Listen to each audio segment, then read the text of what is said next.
So there you go. Fuck my life. Okay. We fucked up. Okay, trying this again. Hey Kyle, how's it going? And there goes my dog. Trying this trying this a third time. All right. Hey Kyle, how's it going? Hello there. It's good. It's good. It's all good. Sorry guys, this is our Uh, third time trying to do the the pre-intro joys of intro. You podcasting. know what? Fuck it. Roll the intro.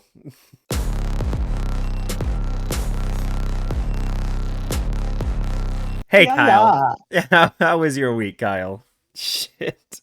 God damn it. It's been a good week. Yeah, It's easy jobs at work, which never ever happens to me. a nice break.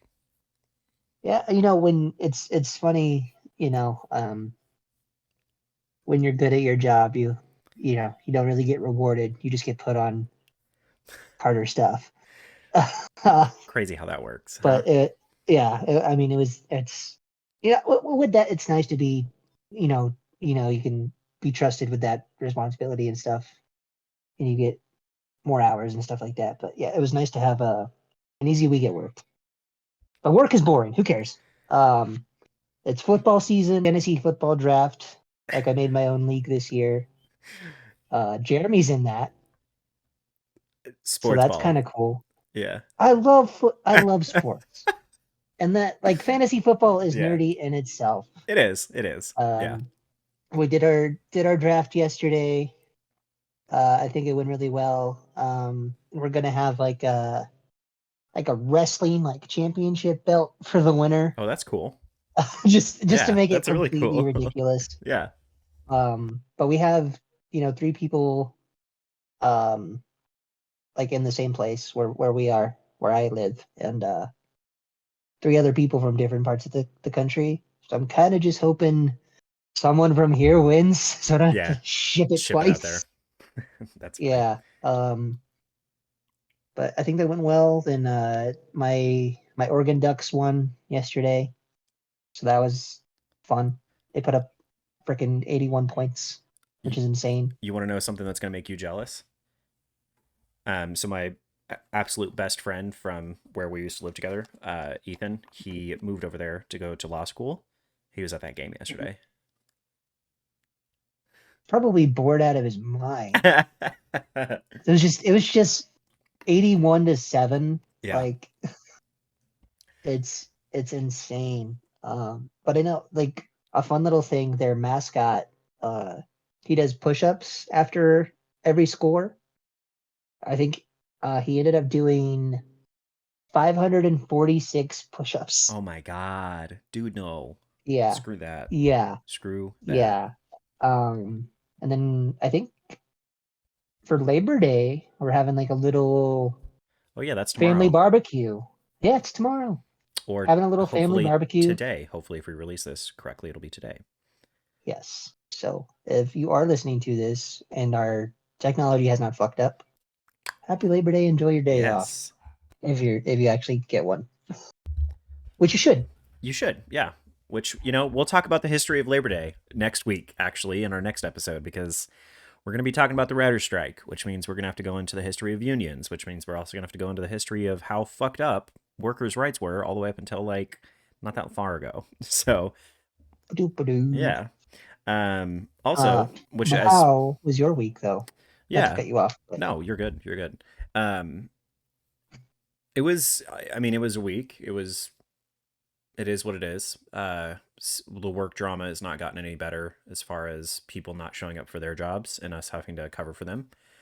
That's not gotten any better. That's actually kind of gotten worse, which, I can't talk about it at great length just because I don't want to put anybody in a weird position at work. But yeah, uh, I will say that now management has gotten involved with those issues, which definitely makes me feel a little bit better about it because it kind of felt like I was on an island for a few weeks where I just felt like I was by myself and just kind of stuck with dealing with everything. But now that management's involved and at least acknowledges that it's an issue, I think we're going to get some resolution there.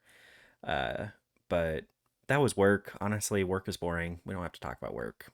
Work is Uh, always boring. Fuck work. all I've done this weekend has been watching Clone Wars. I went back and rewatched a lot of Clone Wars content. Uh, as some of my messages to you yesterday via Discord proved, that show can still fuck me up at the core of who I am. Um, I didn't, I actually, because I never watched it live, because I never watched it like as it was coming out at the time. Going back and watching it as an adult, like it's I have immense respect for Dave Filoni that he was able to create a children's show that adults could still watch and enjoy. There's very few children's show out there, as I've learned from the like one or two times I babysat my very young nephew. Um, Mhm, but especially season 5, 6, and 7 got really mature and really dark, mhm, um, which I wasn't expecting. I wasn't expecting that. Some of the best or some of the most memorable scenes slash moments come out of those last three seasons.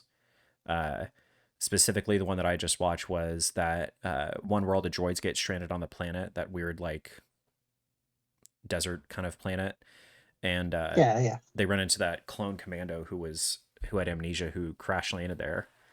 Um, that was I guess I don't really even remember watching that the first time I watched through it, but dude, I was bawling when he sacrificed himself, bawling. It was so good. So that's kind of all I've done this weekend. That, and then I also started to replay Fallen Order, especially after episodes 1 and 2 of Ahsoka. Got me all nostalgic, so I jumped back in. Um, and I don't know, maybe this time I just, because I'm not, I don't know, this time I felt like I could dedicate more time to like exploring around and actually like talking to everybody that you can talk to, all that. Um, hmm I and mean, yeah, when you've already beaten it, you can kind of just go back and not have to worry about it, you know? Well, this is like my fourth time replaying it. Like I don't know why on the other times I think the other times I was just trying to find all the chests. I was trying to find all the unlockables, but this time Right. specifically I actually stopped and like talked to people and like to talk to the characters to get all those extra voice lines. Um and the Order 66 stuff. I really wish Order 66 scene, I guess I never really really talked to all the clone troopers or really did that kind of like deep dive into it, and I hmm almost wish that they forced you to, because it really sets up the like shock of it all a lot more hmm when you talk to all the Yeah, troopers. they're all super friendly and like excited to see you, and then A switch, yeah. um which I know that the Bad Batch is a contentious show. Either people really love it or people don't like it at all, but I think that that's what the Bad Batch has done a really good job of, is helping also bridge that gap of Order 66 with like everything else that was happening in the universe at the time. Mhm. Um, so no, it's been cool though. It's been cool. I am trying to power my way through it, both that and Survivor, for us to be able to eventually do an episode where we do talk 100% about Cal Kestis. And we'll probably do that a little bit closer towards the end of Ahsoka. But we're going to do a deep dive into what we talked about last episode, which is where Kyle and I do believe that we're going to get a Cal Kestis show, or at least have him show up in some capacity in one of these shows that we're currently getting. So we'll be doing a deep dive into that probably after Ahsoka. But I'm trying to get through the game, reread the book, so that way it's fresh, and then also to replay Survivor as well. So, do you know why they ended up going with 66 as the order number? Why is that? So the sixth letter of the alphabet, F, right? It's Mm-hmm. friendly fire. That makes sense. Yeah, yeah. That's Just some little things. that's some big brain George stuff that I Mm-hmm. kind of wish they would have kept on with Disney all the way up until like recent. I wish Um, they would kind of have him be like, I maybe for the movies and maybe not the shows because they have Dave, but yeah, like an advisor for the movies, like not necessarily like use all his yeah. ideas, but I mean That's supposed to be the the story guy team. created the damn thing, you Yeah. know. See, and that's supposed to be the story team that's supposed to be doing that. But it might be fun. It might be fun as like a special episode for us to go into the history, as it were. Um, maybe next year or something. Maybe in season 2 we'll do a deep dive into what went wrong with the sequel trilogy, especially because yeah, there was a lot there. Didn't. There was a lot.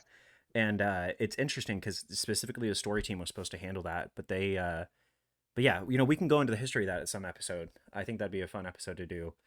Um, but yeah, it's crazy. It's also crazy while we're on that quick subject before we actually talk about the episode itself. Um, it is also crazy to me that in all of this post sequel trilogy nonsense, kind of you got to see a deep dive into like the behind the scenes stuff that was happening at Lucasfilm. And it was interesting to see that even back in like 2013, 2014, whenever those movies at least were announced and then subsequently came out, they were working Mhm. on High Republic stuff back then. Like there was a dedicated team within the story group that was focused 100% on High Republic content, and they've been working on that since back then. So it's going to be really cool to see now that that content's actually starting to come out, between potential games, between shows like Acolyte, all that type of stuff. It's going to be really cool. Uh, Mhm. but yeah. But what are we here for today? Today we're actually here for Ahsoka. uh, Yeah, Ahsoka episode 3. yeah. So I think we're gonna do a deep Which dive and a much Time better to deep Fly dive was, yeah. into the past 3 episodes. Especially because last episode we were trying to avoid spoilers and then also had some technical issues. Uh, Mhm. but yeah, we're here to talk about Ahsoka again for like a 5th episode in a row. But hey, it's Ahsoka. It's the biggest thing Yeah. in our bubble of content currently. That and it's, There's no Marvel shows out. yeah. There's some video games that have come out that I can't play and I'm a little angry about. But Once we do, we'll give that so- Baldur's Gate full episode. We'll give a full episode for Baldur's well, Gate, which Kyle can play. I'm talking Starfield. Oh, yeah. That'll So be Starfield's out. for most If you people. have early Yeah, access, it's out. yeah. I'm mad about it. But like I've seen little clips of people making the ships. Like they made Mando's ship, they made the Millennium Falcon. So like obviously the customization in that is uh is pretty nice if you're able to make those ships from Star Wars. Like that's cool. Or if you're on PC and can actually play above 30 frames per second, you know. Yeah. But anyways, we're not here to talk about Starfield today. We're here to No. talk about Ahsoka. So guys, we're gonna do a little bit of a deeper dive into Ahsoka. Last episode that we talked about Ahsoka, we tried not to do as many spoilers, just that way people could play catch up. Well, it's been out for 3 weeks now, so you should be caught up. And hopefully, like I said at the beginning of this episode, unlike last episode, I've got some other things in the backup alternative solutions to this, but we're going to try to get this episode uploaded tonight so that way everybody can enjoy it Monday, Labor Day, in preparation for episode 4 to come out on Tuesday. And just as a friendly reminder for all of our listeners, we do currently still do a weekly watch party. Right now, we don't really have enough people in our community to justify us stopping that at this point. So we have 4 spots open. If you want to join us, please feel free to join our Discord. Links down below for the Discord. And come hang out with us and we can all watch Ahsoka together and get some live commentary. All right. That being said, let's talk about Ahsoka. Pausing really I quick. would love to. Kyle, what I'm going to do is whenever we get to the subject at hand, then I'll do like a big, like across the entire screen, what we're talking about. So I'll do like a pause, and then it's going to say like Ahsoka, and then at the very bottom in like small script it says, yet again, just something funny. Okay. Um, okay, so Kyle, I think we need to break down the first 3 episodes into, let's do it into 4 tangible categories. So the first category, we're going to talk about the characters, what we've seen out of the characters so far, between the new ones, between ones that we've already seen multiple times. 2, I think we should talk about the story. what we've gotten so far from the story and how it pairs up with some of the other Star Wars content. 3, let's talk about the music. There's a lot of cool stuff that happens in the music within the Ahsoka series. And then 4, let's end it off by talking about our predictions with all this information. Let's talk about our predictions for both the next episode and the upcoming episodes for the rest of the season. I think if we break it into those 4 categories, I think that'll make it really palatable. What do you think? You got no audio there, bud. So I've got a little guest. She's going to hang out here with us while we're doing the rest of this recording. So Is everybody, this the new dog? yeah, this is Bella. Oh my gosh. So Bella is a 5-year-old King Charles Spaniel. My mother had recently just adopted her from a rescue. This poor gal used to be a breeder dog. So for the past 5 years of her life, she's done nothing except sit in a cage and have puppies, which is just insane to me that people do that. I still just do not get that. So she is still trying to get used to being around people and then not being around people. So she's barking a lot. So audio and video listeners, if you hear the dog bark in the background, it's probably this little girl. I apologize, but just trying to give her a better life. So she's going to be chilling out. All right. That being said, let's talk about Ahsoka. So, first on the subject line, or first on the topic discussion line, is specifically the characters. So, I don't know. I mean, the joke has been that this is pretty much just Rebels season 5, which kind of has some validity. It is. Yeah. So we'll talk about that a little bit more once we talk about story, but because there's actually some reasoning behind why that is. But as far as characters go, so we've got the mainstays. We've already seen a lot of these characters pop back up. We saw realistically everybody from. We've actually seen everybody from the Ghost crew, maybe outside of just Ezra at this point. At least we kind of saw like what a live action version of Ezra is supposed to look like, but we've seen all the other characters, maybe not just in Ahsoka, but at least within Mandalorian plus Ahsoka. Oh God, who's the? Sorry, Zeb. who's the? Yeah, Zeb. I haven't. Zeb hasn't. Not in Rebel, or so yeah, so not in Ahsoka yet. And then I also wanted to correct myself before we dive too deep into it. I think last episode I said that this takes place right after episode 7, which was called The Jedi. It doesn't take place after episode 7. I was incorrect on this. It actually takes place, I believe, after Book of Boba Fett, roughly around the same time of that scene where Ahsoka is visiting Luke. Okay. So we're within the same time frame. My assumption is that it's probably somewhere in between those two, because if she had just captured her, I don't know, the timeline gets messy with it, but it's roughly around that same time. But yeah, okay. So that being said, so Ahsoka. So I know that Kyle, I know that you're not super big into the Twitter, X, whatever Elon wants to call it today. That's I kind of stay off of most of that social stuff for the most part. Unfortunately, I don't. And unfortunately, that's where I see a lot of Star Wars content. I did not know that apparently a lot of the characters have a lot of people complaining about the characters. Starting off with Ahsoka, people feel that the Ahsoka that we're seeing in the show feels somehow disconjointed from the Ahsoka of Rebels and the Ahsoka of Clone Wars, which I mean, we've kind of talked about that, but I know Kyle, I know you and I have had that conversation, and you're like, yeah, that's fucking stupid. Yes. Well, it's in Clone Wars, she's roughly 14 to 17 years of age. Yeah. And in this series, she's in her 40s. Yeah. If you're acting the same way you did as a teenager in your 40s, you haven't learned anything. Exactly. Like, and you have to think about like how many people have mentored her since we first saw her. You know what I mean? Hey, come here. It's okay. Like there's been so many people that have mentored her since then as well. And it's just again, yeah, like you have to have character progression. Like we would all be sitting here complaining that she's just a Mary Sue and hasn't changed since, 2008 or whenever they first announced her character. Like it's just it is kind of challenging. I think that without saying it, I think that this is where that argument of sexism keeps getting brought back up into the Star Wars community.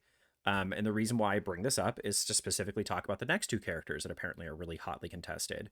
A lot of people say that Sabine is incorrectly cast, or they try to say that Sabine's character is a Mary Sue, is what I've heard them accuse Sabine's character of. And then they try to say that Hera's character does not feel like Hera at all, and that the only reason why the only reason why she was casted as Hera was because she's married to Obi-Wan Kenobi. So I, I mean, do we want to tackle this? Because I mean, I we have some are. shit to say there. Yes, we will absolutely tackle this, but I think that this is where that argument has to get brought back up again, that potentially there is sexism within the Star Wars community, and we are seeing that sexism play out.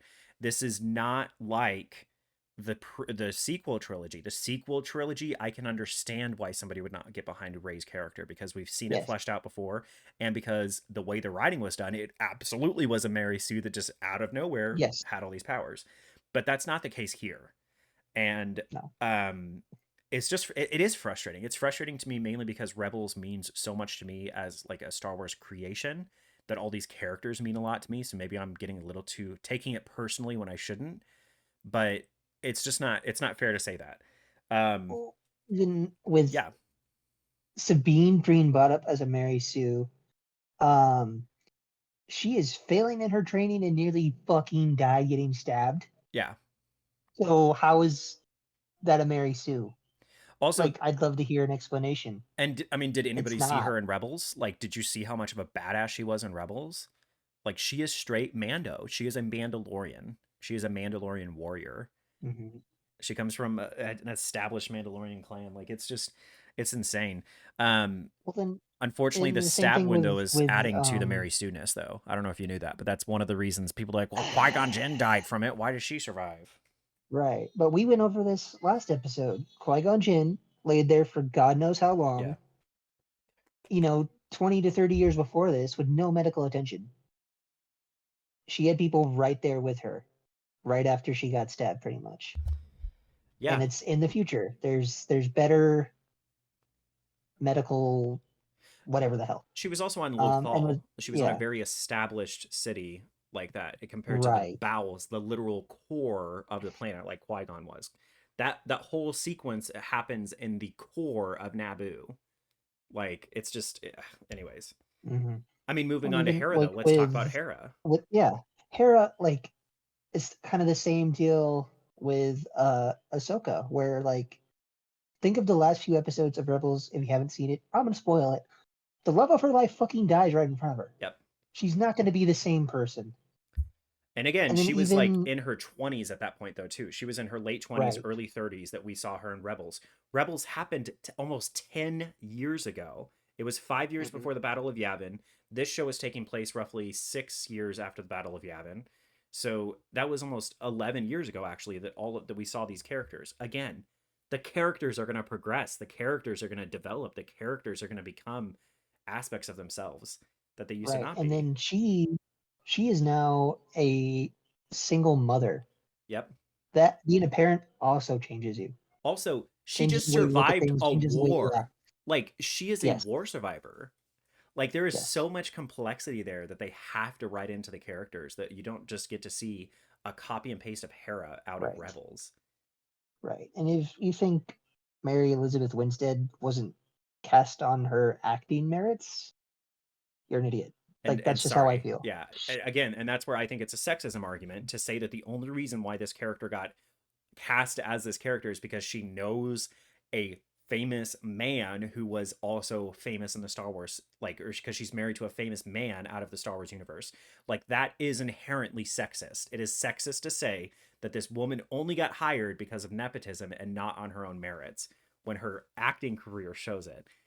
And I could, so if we're talking about just episode 1 and 2, and if we're talking about something that somebody never has watched Rebels beforehand, maybe I could see those arguments being made. But one, if you've watched Rebels, fuck off with all of your arguments, because these characters also develop over Rebels. And two, also fuck off because, again, like, watch episode 3. That helps kind of lean into it.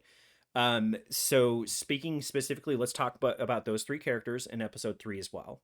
So in episode 3, we got to see more of Ahsoka, trying her hardest or showing her frustrations and showing her regrets, as it were.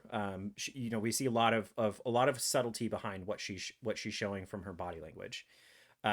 Specifically, I think in the first two episodes, we established that Ahsoka is frustrated with Sabine, that Sabine is not up to her standard or maybe not up to what she wants her to be.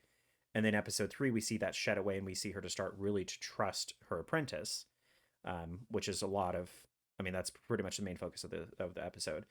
Episode 1 and 2, Hera does a lot of setting up exposition, but we really don't get to see her show her true Hera-ness until she gets into that capital ship, or the not the capital ship, but the Chandrilla shipyard, um, which I felt like I was watching Hera out of the show. To be honest with you, she was exactly the Mm-hmm. same way she was in Rebels, questioning it, being very sassy, but also being very firm. Uh, the little like power dynamic thing that was really cute. She was like, "Well, I'm a general. I'm declassifying it right now." Mm-hmm. And then same thing with Sabine. Sabine, we started off with seeing her very angsty, the very, she's struggling because she just lost her father figure a few years ago. And then she also lost,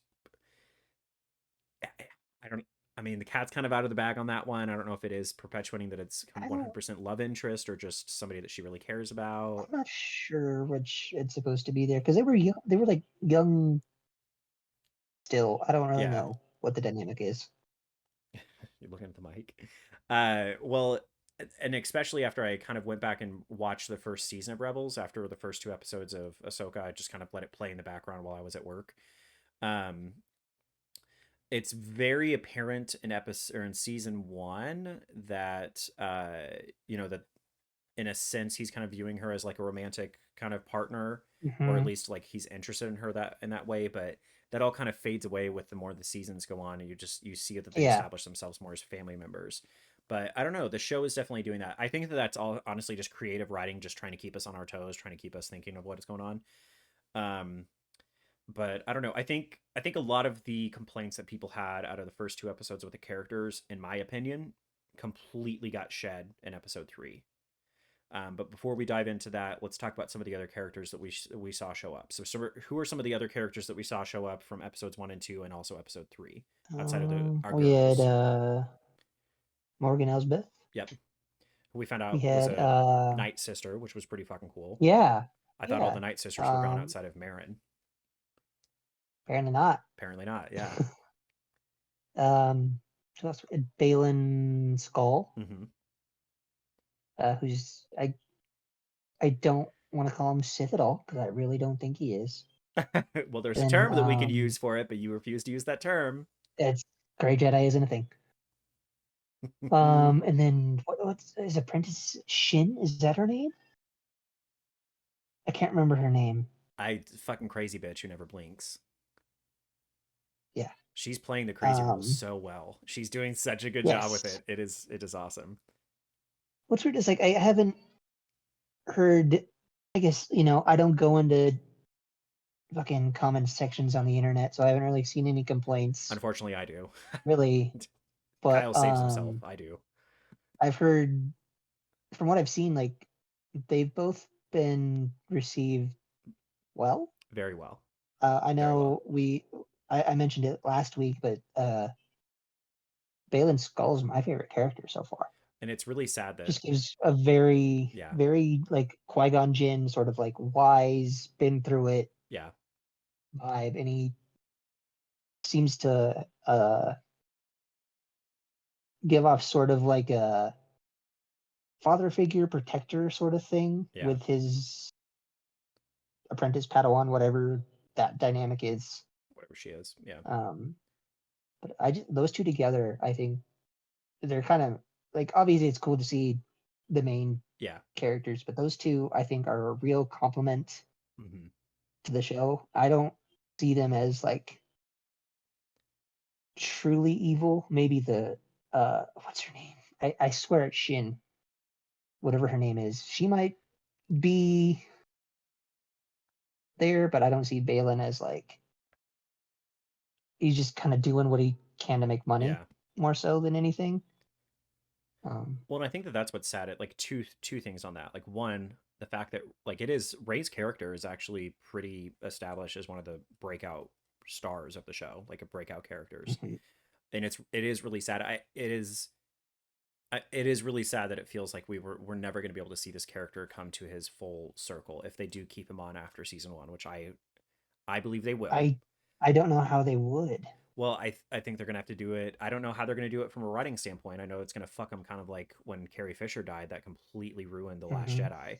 I don't know if that's gonna ruin this movie that's coming out. Also, again, next episode we'll talk about the impacts of the writer strike. But it is sad to me For all that we Ray know, died because his character has become one of the it's best great. characters. It's great character. But for all we know, we kind of had little predictions of it. We think that his apprentice might just turn on him I think so anyway. too. Yeah, So I it's still think possible that he's already killed off on written the out. show Yeah, eventually anyway, which I guess would write him off with his death in real life. yeah, But it sucks that we can't get anything else from that character unless it's like a flashback or a voiceover. yeah. Because I love that character so far. And I think I think that it's very complex, and we haven't even scratched the surface yet. exactly. And I think that's what I was going to say is I think that this is where Dave Filoni shines. I think that this is where he does it so much better than other people because he creates these really complex characters and I don't think realistically at all we've not seen any direct 100% villain that is clearly a villain and has nothing but villain motivations because even the Thrawn that we see out of Rebels is a very complex character and Hmm. seeing him do that in all of these shows that we've gotten recently, I mean, I know that he didn't play I know that he wasn't part of the writing team or anything, but obviously because of his role at Lucasfilm, he played a pretty major role in Andor as well, in a producing capacity. But it's the same thing with Andor. We didn't get a direct villain; we got very complex characters, and that's the same thing that's happening here. And I think that in a sense, maybe that's what's also harming this show because people are used to the space opera style where it's just very black and white, hero good, bad person bad, and we're not getting that really with any characters that we've gotten out of any of the shows recently, which Hmm. I love. I love the complexity. I love the anti-hero. I love it. Um, I think the only like truly evil, irredeemable character that they have with like no motivation other than getting all the power in the universe is Palpatine. That is yep, it. yep, Everywhere else, there's at least a little bit of gray area, yeah, especially, Vader. mm-hmm, Like, Vader doesn't want to be Vader. He hates himself for what he did. And, like, this is his punishment that he mm-hmm, feels he deserves, is being in this suit and hurting all the time. yeah. Or even Snoke. I mean, granted, the trilogy was dog shit, but the Snoke, at least out of the book that bridges the gap there. Which one is that? That's called Rise of the Sith. No, I've got it in my other room. I don't know. I'll put the caption on what it actually is. But even in that book, it's not just a direct villain. Like it's not just Snoke is bad because Snoke's a clone of Palpatine. Like there's complexity behind Mhm. why. Like Snoke was just like chilling with Luke Skywalker at the point in the book. So it's just it's interesting. I think that they've started to learn their lesson that they obviously got wrong with the sequel trilogy. I think they started to learn their lesson that they can't just provide us with shit content and then try and fill in the holes later. I think that they realize they have to start to kind of plug the holes while it's happening. Um, but yeah, so we got those characters. We still have yet to see Zeb, as we discussed. We saw him in The Yeah. Mandalorian, but I know that if we saw him in The Mandalorian, we're going to see him here too. Uh, at this point, I think Zeb is just a pilot. Then I think that's all he is just a pilot in the which would now be the New Republic. Um, but yeah, we've I got saw the voice actor is basically in his head canon confirmed that he ends up with the former Empire guy that turned good at the end. I can't remember his name, yeah, but the that guy they with the end up little together. gun, right? That they end up together and have a family. That's his head canon. That's what Yeah, I'm going with. There you go. I mean, I think the character that's I don't know. I think a lot of those characters we're going to see more in the Skeleton Crew, um, especially because that's going to be more of the vibe. And somebody's even told, or somebody was talking to me about the Skeleton Crew, and they think that Zeb's going to be in the Skeleton Crew too, which I could kind of see. We haven't really gotten any confirmation of who the skeleton crew is or what they're going to do. I know that they're not bringing back, what's her name, Gina. Was it Gina Davis? Who was Gina Carano. Carano? I know they're not going to bring her character back, which I don't fully like. I mean, I kind of understand like why she got called out for her tweets, but she also has changed her views on trans people, and specifically Pedro Pascal's sister, who is trans. Pedro really helped her understand the harms of what she said and understand why it was wrong. So I am in the personal opinion that we shouldn't just cancel somebody 100%, that we should be allow them to be able to redeem themselves and allow them to show growth. And so I hope that we do get to see her, because the skeleton crew was kind of primarily focused around those rangers or drop troopers or whatever they called them. I forgot the name. So I hope that we do get to see her, but that's the theory, is that maybe Zeb is going to be showing up there, or maybe Zeb's going to show up someplace else. But yeah, the other breakouts that we got are not breakouts, but the other kind of cool things that we've seen develop is Merrick's character, Marek, however you say it. I've been kind of Yep. researching that like all week. Yep. So Sam Witwer did get a voice credit, as we know, in Ahsoka. If you go back when Ahsoka's in that temple in the first scene, you hear Darth Maul's voice. That's why. Okay. But there's also been a clip from The Force Unleashed 2 where the clone of Starkiller at the very end says "as you wish," just like it. Marek says. Yep. So for those of you guys who I don't know. Yeah, and for those of you guys who have been listening to us episode over episode last week and the previous weeks, we kind of talked about it. Kyle and I have been we've been very back and forth with our beliefs on it. We think that it could be Starkiller, couldn't be Starkiller. I still don't know. Still don't know. And see, even the theory that it's Ezra, this most recent, I know we don't like it, but this most recent episode, it was somebody on Twitter had posted a pretty long diatribe about it.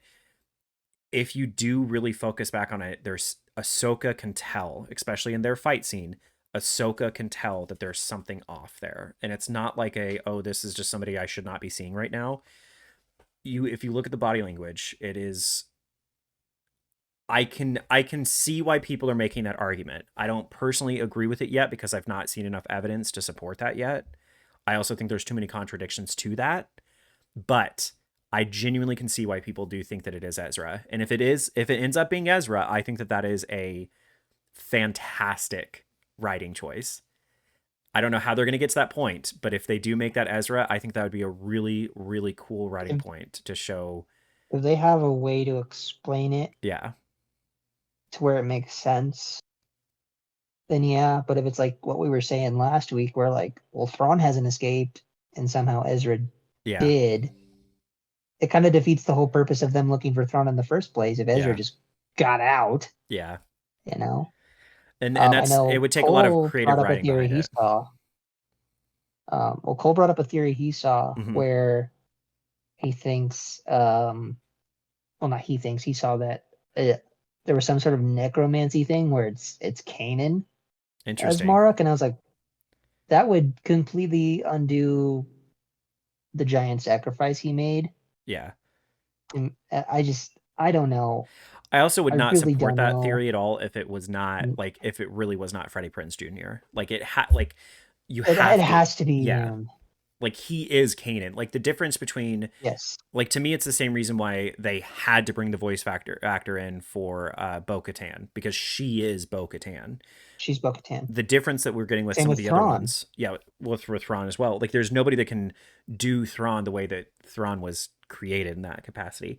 I know that is part of people's complaints when it comes to Hera and even Sabine, but I will remind everybody that a lot of those or both of those voice actors are older than their characters would be. So I don't think that if we would have gotten Hera out of the show, which I think would have been cool, but I don't think that if we would have gotten Hera straight out of the show, there's just no way that they could have made her look younger. And also IRL, she's pretty short in person, so it would just, you can't do the character the same way. But but yeah, I think it's interesting. I think that with Merrick, I don't know what they're going to do with it. I definitely Uh, would be really pissed off yeah. if they did it as Kanan. Especially because to me that would be bad writing because they already could not really answer the question. There's like the whole storyline that they're doing with the Mandalorian and Grand Moff. God damn it, what is his name? Who's the fucking bad guy from the Mandalorian? Off Gideon. Moff Gideon. Jesus Christ, there we go. The whole storyline that they're doing with Moff Gideon was literally, and the whole Shadow Council that they showed, that literally is just there to help plug the hole for the trilogy sequel. So, or the God damn it, the sequel trilogy. So you cannot tell me that then they are trying to plug that hole up by answering it that way, saying we don't know how this is happening, we don't know how we're doing it, but we're trying, and then they just randomly bring in Kanan in some capacity. And like you just said, that it would completely nullify his Jedi sacrifice that he did, and that was the whole purpose of them killing his character off. Hmm. Um, but yeah, as far as story goes, I think that's kind of next up. So the first thing I want to talk about is how we're calling it Rebels Season 5. Oh yeah. So do you know why, beyond just the fact that we're seeing all these Rebels characters, do you know why people are actually saying that? Um, I guess not. Other than obviously it's the same characters Yeah, and the same creator of Rebels. It's of Dave course. Filoni's show. Of course. What other reasons So would there be other than obviously they're looking for Ezra and Thrawn still? so to kind of answer that question, we have to go into a little bit bigger of a deep dive as to like what we need to talk about how Rebels came about in the first place. So as many listeners know, if you guys are big Star Wars fans, or if you didn't know this, this is your little history lesson. So when Disney purchased out Clone Wars, or sorry, when Disney purchased out Star Wars, the Clone Wars was still in its prime. It had insane viewership, had a really high viewership on the Disney Channel, and then also had really high week over week additional viewers. Network. Disney Network, sorry, yes. And so the show was very successful, but it was something that was kind of Lucasfilms.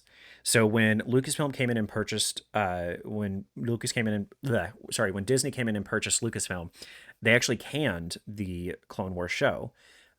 That's why we had that weird seasonal gap where we just had all these cliffhangers and didn't know where it was going to end up. Yeah.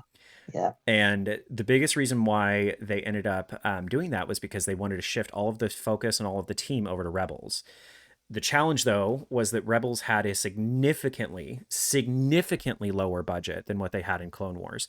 That's why, specifically in this first season of Rebels, we had really low texture rasterizing. That's why it just looked really murky and muddy. And we got so spoiled, especially after season 5 of the Clone Wars, where they really stepped up their animation game. We got so spoiled with it to where it felt less like a kid's show and felt less like a kid's animated show and started really feeling like a movie that just happened to be animated. Um, the biggest example of that, of where you show somebody where it started off versus where it ended up, a good example is the first thing we get with Ahsoka. If you look back at just the way that they had done the shot, the way they animated out the style in that first season, and then of course also think of like when Ahsoka walks away. Like how many animated shows have such a beautiful shot where you have sunset, everything that has that, the emotional behind, or the emotions that they're even showing behind that episode. It just really elevates it to a way that I don't really think other children's shows have been able to match. So when they decided to do Rebels, it was Disney's way of trying to create a unique and their own kind of show. I think a lot of it was that way they could market it, make all the money off of all the merch, make all the money off of all the additional creations that came out of it, whether it be action figures, Legos, whatever the case may be. But again, they completely shot him in the back when it came to his budget. So what they focused on really heavily was the voice actors, and they focused really heavily on trying to create a better story. time and time again, what we found out afterwards was Disney kept coming in and kind of cutting their ideas, cutting what they wanted to do, because they wanted to focus all of their money and they wanted to focus all their time and effort into the sequel trilogy, which was also coming out at the exact same time that these shows or that Rebels was launching. We saw how that ended up. Didn't go well. Like I said, Yeah. maybe in season 2 we'll do like a 3-episode arc where we deep dive into it and go over all of the reasons why Kyle and I think that it was such an atrocity. But it wasn't until the very last season of Rebels that they really decided to just go ahead and can the show.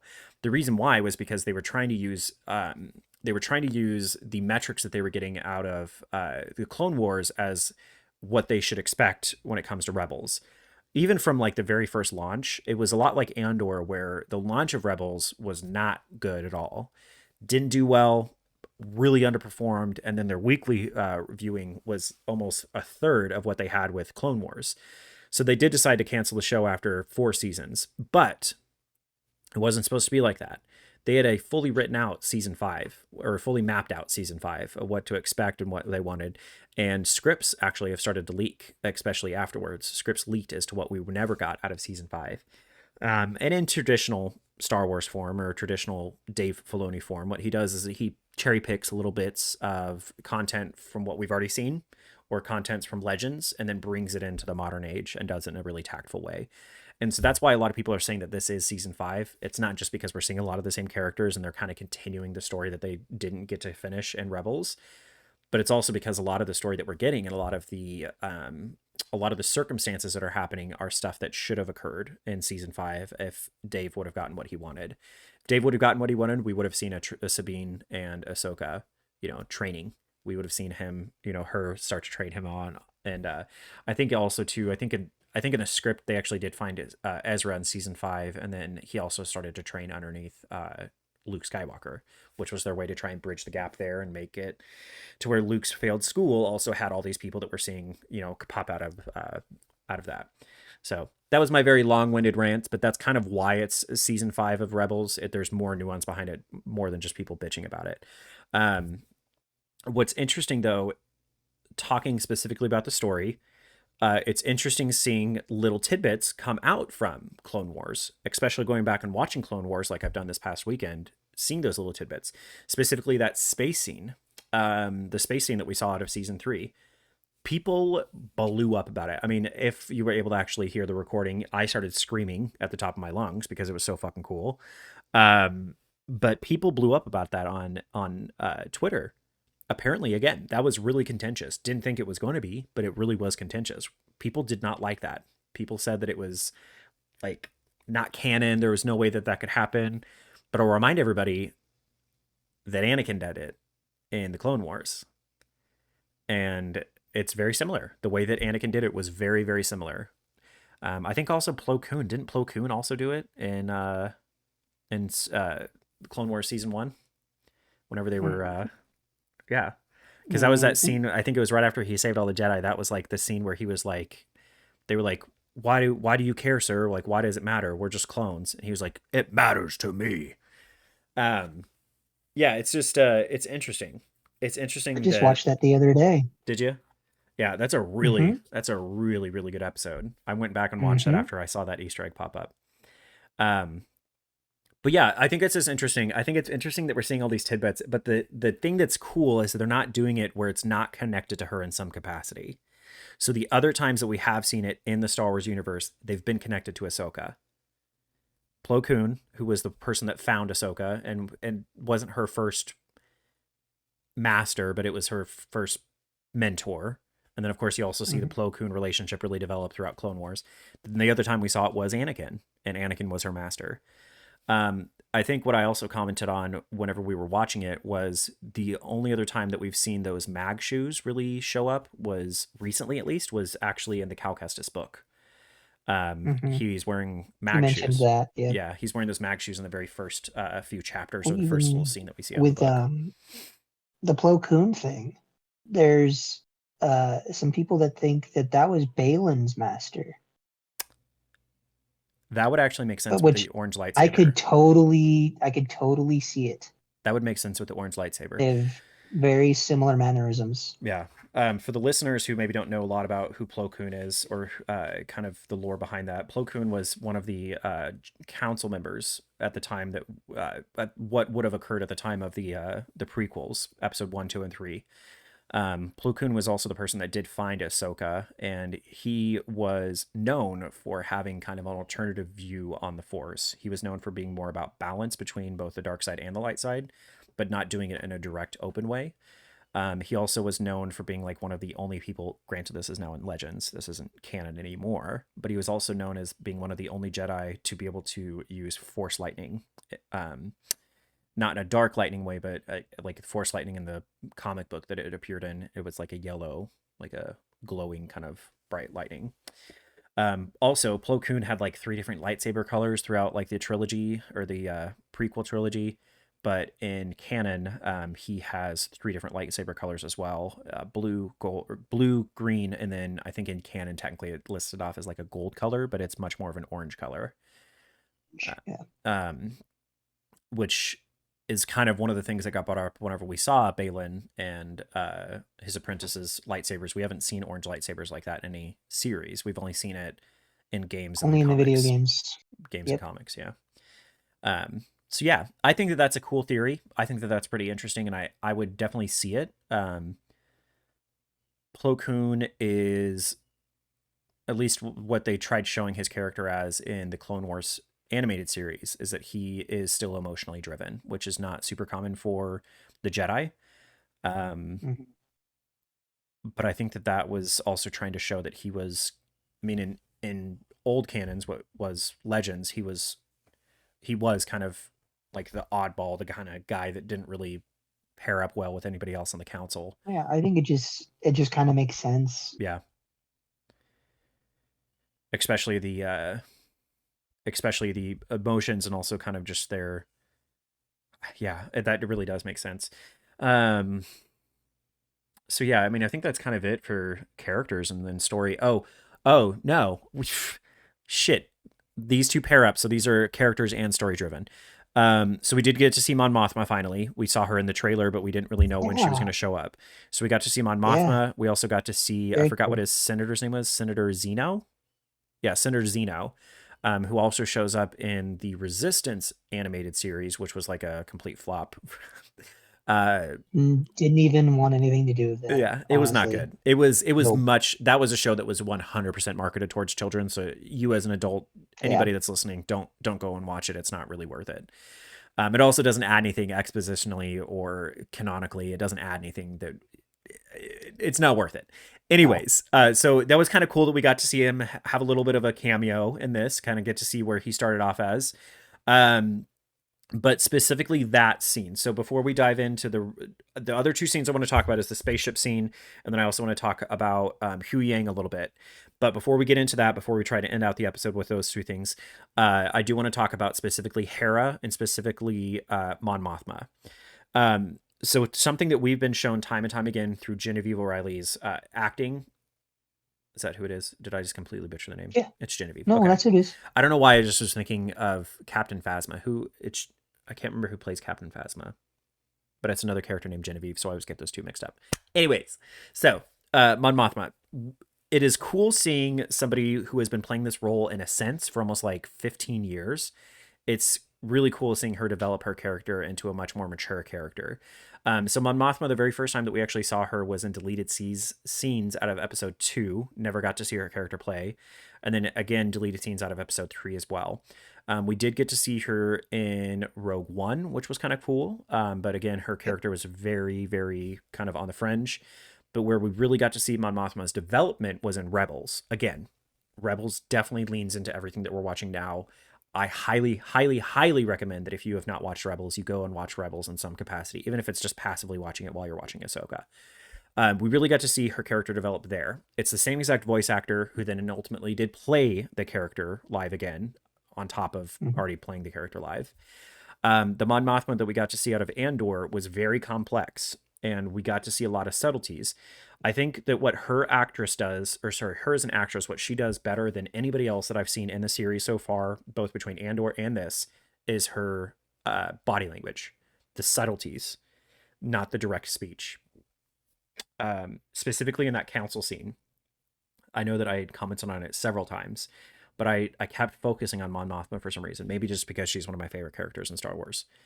It's her subtleties. It's the way that she, even when her fellow senators were talking versus when she was talking with Hera, it was just the subtleties. And it's hard to describe it like auditorily over, in person or whatever. So I would highly recommend, if you have not watched episode 3, to go watch episode 3. But when you're watching that council scene, specifically, even if you're rewatching it, specifically focus on Mon Mothma and see how her body language changes based on who's talking to her. Mhm. And then especially seeing how fearful she became whenever they announced Grand Admiral Yeah, Thrawn. yeah, I mean, it's already hard. Like all of those scenes, they're not like, it's not like those group of people are standing there. Each of those scenes where we see those hologram projections, that's somebody just standing there giving their lines to presumably the director who's sitting in a chair behind a camera. You know what I mean? Like it's cool to know that it's cool that she was able to be a part of it at what felt so naturally, even though she was not a part of it at all. And especially once they did announce Thrawn's name, to see the fear that drove through her heart whenever Hera said that. It hmm. was so fucking cool. Well, she was, to me, she was kind of the only one that seemed genuinely concerned, and not just, oh, you need more money so you can find Yeah. Ezra. That's why you're making this shit up, which Or is the you're getting general us involved in consensus everyone another else gave. battle. Yeah. Exactly. Well, and what's kind of interesting, and so this is where I don't know from a canon, from a canon standpoint, I don't know what they're doing with this. But from what we got out of Legends and then what we got out of books that are now canonical, Mon Mothma was really struggling to try and control I mean, it kind of it makes me think back to that line that Nem says in his manifesto. Control is the reason why they struggle, the reason why the Empire struggles to control the people is because it is so unnatural for one person to have that control. And I think that's it's so interesting that Tony Gilroy wrote that into the script, because we're seeing it kind of play out live action before us when it comes to Mon Mothma's character that we're seeing specifically in Ahsoka, and especially so in the story Bloodlines, the book Bloodlines. Which, if I know that not everyone likes books as much as I do, especially Star Wars books, but if there is one Star Wars book that I think everybody needs to pick up and read, it's Bloodlines. It helps understand so much more about Leia. It helps understand so much more of what happened after Return of the Jedi. Yeah, I remember I mentioned, shouldn't Leia be like a Yeah. part of this? And So you're I like, no. so I said that we were going to dive into that, and that's what I was going to kind of lead into. So Mon Mothma, at this point, technically, yes, she was the Chancellor of the Republic, but the reason why she was selected over Leia is because in the story Bloodlines, it's shortly after the Battle of Jakku, once the New Republic does take over, once the New Republic does reestablish the Senate, things like that. Once they reestablished the Senate, when they started having hearings and when they started actually going back for the Senate, of course, Leia was a representative. She was a representative for the Alderaanian people, even though Alderaan itself was not a planet any longer. She was a representative for the Alderaanian people who were in exile. And so, what actually happened is they found out that she was Vader's son. And kind of like what you're seeing with the senator, or with the senators here, something that to us may feel like, okay, oh well, like so was Luke. To them, it was impossible to look past. And I think that, again, this is where it's challenging to not look at real life politics and look at real life things that are happening and see how they play out in Star Wars. And it's very similar to what we see in politics nowadays. Something insane comes up about one of these politicians that's maybe running for office, or maybe a politician that's already there, and just because of the culture that we live in, it doesn't matter. That person instantaneously gets canceled. There's no, like I just talked about with Gina's character, there's no chance for redemption. There's no chance for that person to maybe grow and learn from their mistakes and then move on. It's just cancel. And so it's interesting that they wrote that into the book, and that's what they did with Leia. All that happened was they found out that she was Leia, or that they found out that she was Vader's daughter, and they said because she was Vader's daughter that she was going to have blind motivations, or that she was going to be somehow inherently disrespectful to the Republic, or that somehow she was inherently flawed. Again, I don't know why they overlooked Makes no Luke. sense based on literally everything she's ever done Yep. ever. And in But the book, they don't even really talk about why it was okay for Luke, but why it wasn't okay for Leia. But in the book, they kind of hint towards the fact that they believe it's just because there was bad actors there that were trying to sow discord. When you think of it overall, Leia would have probably been a much more effective leader, and Leia also probably would have been a more effective leader to be able to bring everybody together again as a republic, which it had not been for like 20 years. Um, and I think that it's interesting. I think that people want everything to be so written out and so direct for them that they don't understand how society works, and they don't understand like historically the context that we find ourselves in. But the best way to describe this, or the best way to put it into context for people, is think the best way to think of it is think about some of these countries that have maybe been under autocratic rule for 20 plus years. A really, really good example would actually be Lebanon. So Lebanon back in the 80s was under dictatorship rule. Through a very long and bloody civil war, they ultimately became democratic. But the problem was, for the first 10 to 20 years of them becoming democratic, they struggled to get past the autocratic kind of mentality that they had, where they were leaving a dictatorship. And to me, a very similar thing has to be happening in the Star Wars galaxy at this point. You just leave total and absolute control and complete rule.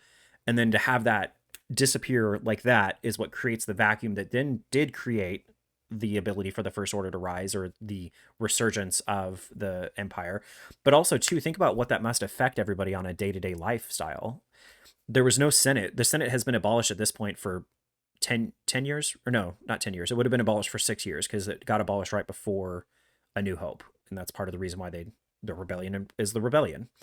Um, in fact, I think it was just days. It was just days before in Rogue One, whenever the Senate was abolished. So think about the universe that they're setting up in Andor, and then think about the universe that then was created afterwards. So for them to have complete and total and absolute rule must be really hard for somebody to come in and try and bridge that gap, especially somebody who was part of the fighting group, the leader of the rebellion, trying to, in a sense, get all these groups to come together. And we saw it especially play out in person, is what we're seeing occur in episode 2, episode 2 of Ahsoka. All these people that are, here for the New Republic, but then clearly still have motivations towards the Empire. Mm-hmm. And specifically with Leia, I mean, she at this point, she technically is still part of it. She's still a senator, so I don't think we'll see her show up in Ahsoka in any capacity, just because obviously that character's already. I mean, Carrie Fisher's dead, and I don't know how they would superimpose her on top of it. And I think this is right around the same time that she would have been going through her Jedi training. But, it's interesting that we're seeing the characters play out the way that they are, and specifically diving back into Mon Mothma, sorry. Specifically Mon Mothma, we're seeing a character who wants to do the right thing, who wants to support Hera, who wants to support Ahsoka, and who wants to fight against Thrawn, but understands that she is not a dictator. She doesn't get to make those decisions herself. She has to confer with the council, which is why she said, Hera, please let me speak to my colleagues, or whatever she said, fellow council members. But I don't know if you noticed specifically when she was leaving, the look she gave Hera was very much a look of care and a look of friendship, because at this point they were established friends. Mm-hmm. On top of that, moving on to Hera, because we just, again, went in a long-winded diatribe about Mon Mothma like we always do. Talking about Hera, so this Hera specifically is the most contentious character that I've seen, the most contentious casting choice out of all the characters that we've gotten so far. People really have strong feelings about Hera. I think it's both between the look that Hera has versus what we've seen in, the shows, and then also the video game. And then the second thing is her just acting choice. You and I have already talked about this at pretty big length, so I'll let you tackle this one first. But yeah, you and I both think that that's just fucking stupid. What is your response to people saying that she just got the character because she's married to Obi-Wan? Well, I mean, we kind of talked about it last week, and we've talked about it this week too. I completely forgot that she was even married to Ewan McGregor. Yeah, same. But I've seen her in other movies. Like, she's a good actress, and I don't know. I think the casting choice is perfectly fine. I think the way she looks is perfectly fine. Like, Yeah. but I'm not. you know, dwelling in the comments on Twitter or Yeah, YouTube or whatever. If there's something to bitch about, people are going to bitch about it, and that's of just course, of course. how I view it. I have, you know, I watched Rebels. I have no problem with the live action version of Yeah. Hera at all, really. Well, Uh, and so yeah. I think that part of what people are saying, which I think there is some slight validity to this, slight is the big key term there. But what some people are saying is that the character that we saw out of Rebels was much more of a motherly character and much more of like a Mm. caring character versus the kind of cold exterior that we're getting out of the character that we see with Hera. Again, there's like three things that play into that. One, she's a survivor of war. So whether what they're showing in Andor and what they're showing in various capacities, they definitely did it in the Clone Wars. PTSD does exist in the Star Wars universe. We see it with Yes. Cal. That's why Cal's character development is doing. That's why Cal in Survivor is struggling so hard, and that's why Seer keeps telling him, "You were just a child when you went off to war." Same thing with Hera. For all of Hera's for actually since Hera was a child, which we first saw them in Clone Wars. Yeah, since Hera was first a child, she's been a part of these wars. All she's known is war. Second off, she lost the love of her life, who she struggled to tell him that she loved him. I mean, that was like the whole thing in Rebels. Third, Hmm. she lost her son. Ezra was effectively her child on top of her own child, on top of In her a own way, son. yeah. Yeah, Yes. and like fourth, again, this is also taking place like 10 years after Rebels. Like, you're telling me that somebody does not become a cold exterior after they've lived through an entire war and then is trying to, like, you know, Well, even there's just so I don't much know. Just behind it.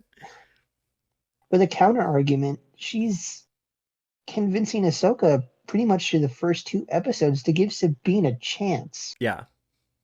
So that if that's not motherly, I don't Yeah. know what is. Like I feel like aspects of that character are definitely still there and I they're agree. being overlooked and you're complaining about that. I agree. So I don't know.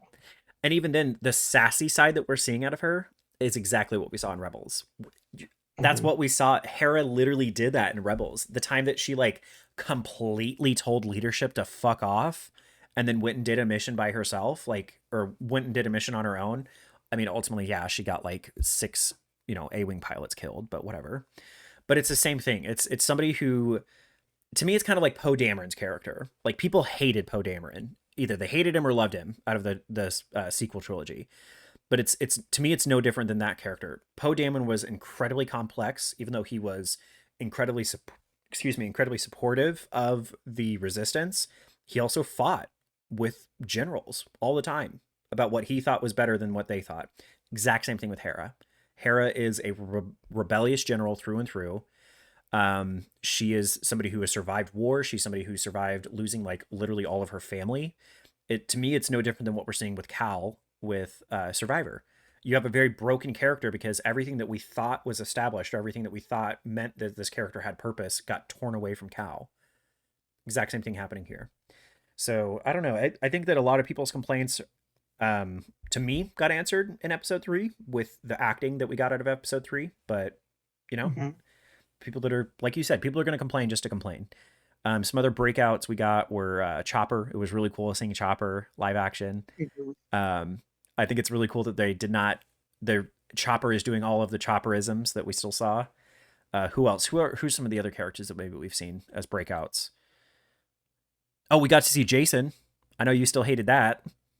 Yeah. Well, I don't hate seeing the character. It's just like his existence makes no sense when Hera When and biology Kanan exists. is once on screen Yeah, and then they have a kid. Like it just doesn't make sense. And like I'm not saying, well, yeah, backtrack and film a sex scene so it makes sense to me. Like no, I'm just like they kissed once yeah, and then he died. yeah. Like right after that. So Like literally it right after that. yeah, After she was all like drugged literally out. right after. Yeah, Yeah. It's like yeah. but I know some people were um mad about that because he looks too human Hmm. and his eyebrows aren't green anymore. And it's like, okay. Well, and even then, Like, it's an artistic style. It's kind of like how Ezra's hair is blue. I don't know if anybody noticed that, but there's no black hair in anywhere in Rebels. Anybody that has black hair actually has blue hair. It's very similar to that. There's artistic ways of answering it, but as far as the biology goes, I don't know, don't care. I thought it was cool that we got to see Jason. I thought it was cool that he was wearing his dad's pauldron. I also thought it was really cool that he said, "I want to be a Jedi just like my dad." I thought that was fucking cool. Did I tear up a little bit whenever that happened? Absolutely. But yeah. Okay, so I think that kind of covers it for characters and story for the 3 episodes. Let's talk about the music. Let's end out on the music because music is where we love to end out on. That and Kyle, I have 2 recommendations for you when it comes to music this week. okay. But yes, so the music. So I pointed this out in last week's episode, which we talked about whenever I had my very I mean, we were all over the place with our thoughts, but it's just because Kyle and I were so fucking excited about Ahsoka. Uh, but yeah, so I pointed this out last week. I do want to point it out again here with a little bit more thought. The scene where Balin is going through what we will effectively call the killbox scene, because we do love ourselves a good killbox scene, like what we got out of Rogue One and all the other shit. But that killbox scene, I said this last week. Did you know that the song that they play there is actually a broken down version of the Imperial March? You did mention that. I didn't. I honestly didn't even catch it, and so you said something. I was like, oh. So it's like, and that way, it makes like what we've kind of gone through. The guy's not completely evil, Yep. right? And that broken Yep. version of that, obviously evil song. Yep. There you go. And Again. immediately sets him up Yep. to not be completely evil, which he isn't. Yep. And I've said it before, and I'll say It's it again. genius. Music is just as much of a character in Star Wars as the characters that we see. Mm-hmm. You know, Mm-hmm. I know that you and I have talked about that at length when it came to Andor, how the musical choices did such a good job of Mm-hmm. like showing the emotion behind characters. We're seeing it play out here too. Um, that specifically, so I will give credit to the person that caught that. I was not the person that caught that.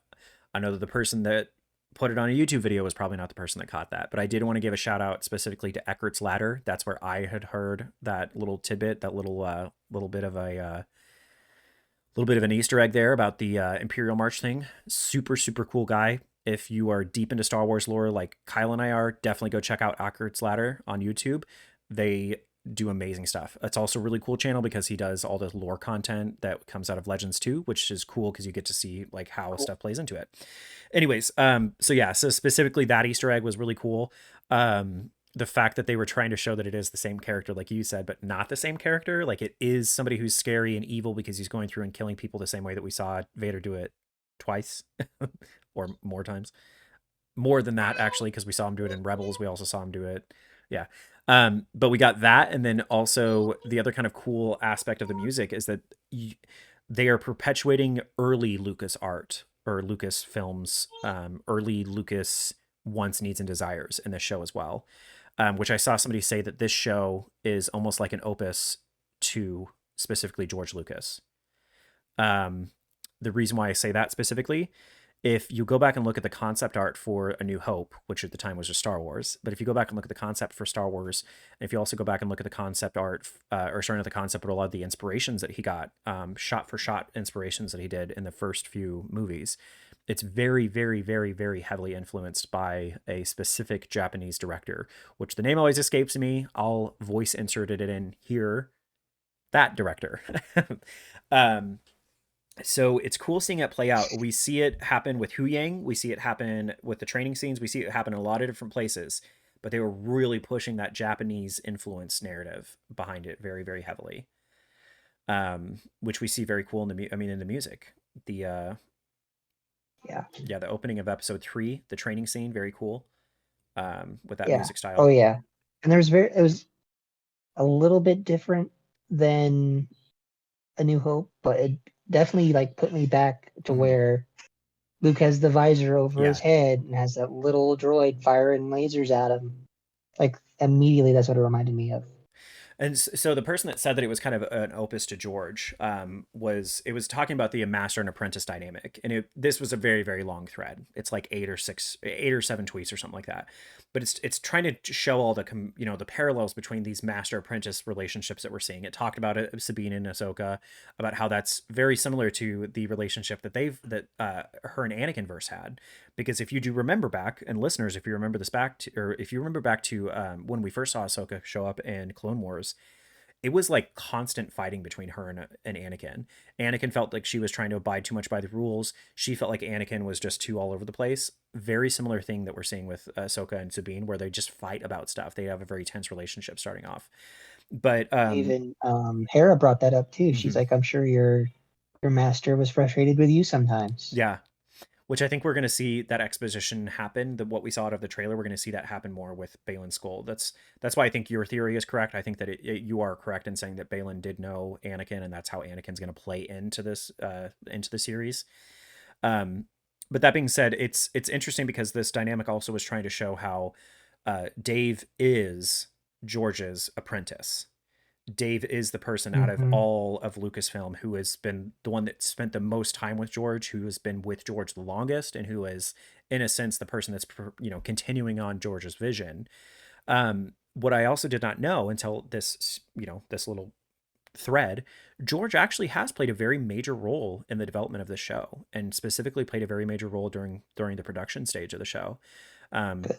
Good. I think that the other aspect that he's played into it was he's also been a big inspiration for Rosario Dawson. And if you notice, I think that he even said it specifically in one or two of the behind the scenes kind of things.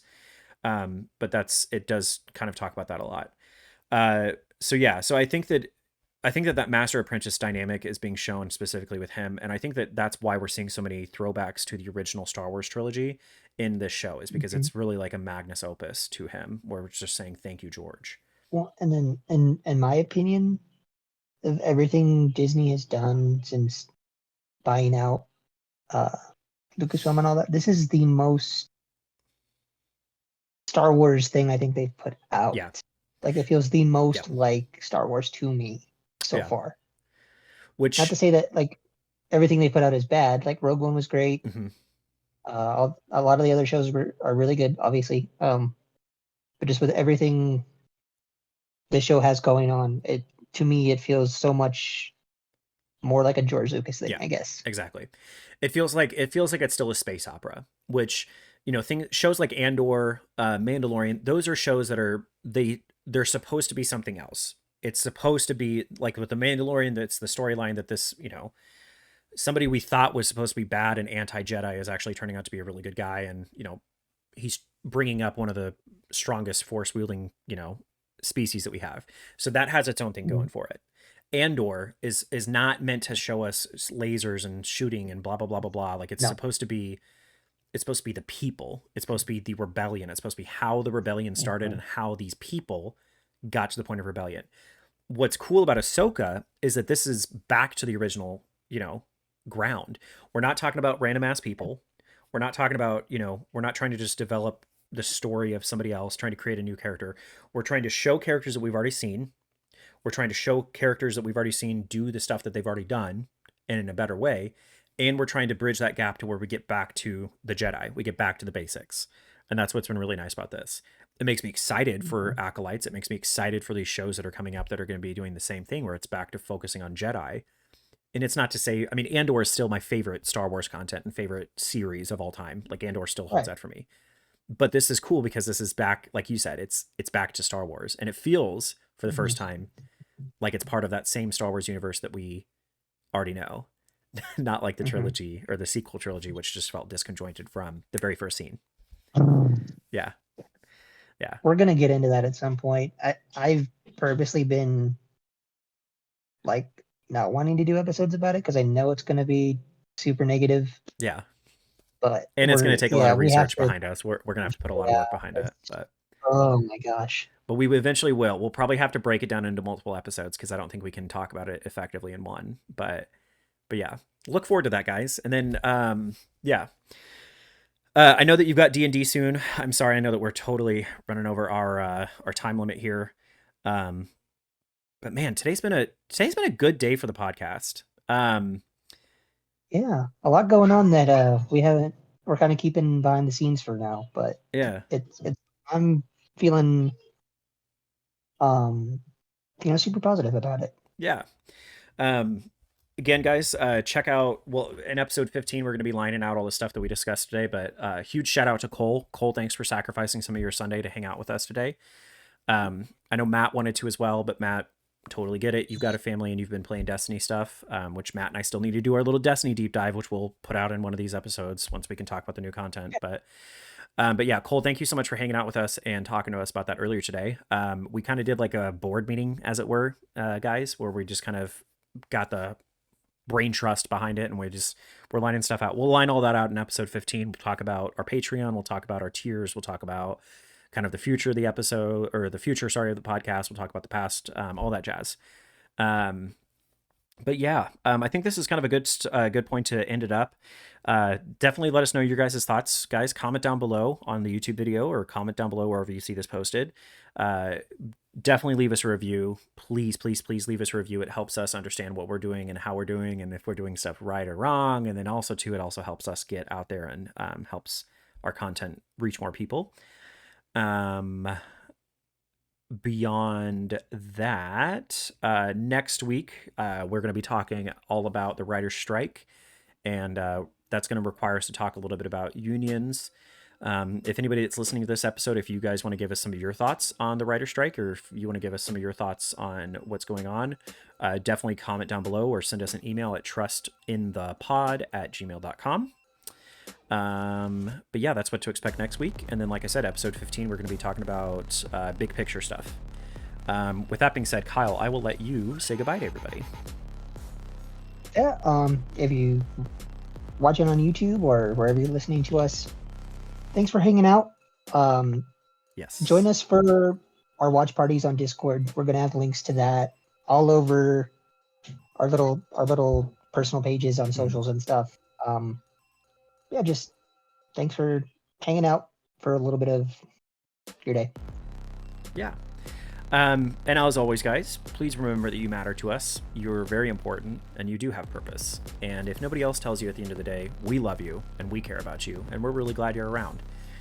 Don't forget to like and subscribe to all these videos. You can find Kyle and I's socials in the links below. Definitely go check out our Discord. We have a freaking awesome Discord. And with that, guys, this has been episode 13 of Nerd Pod.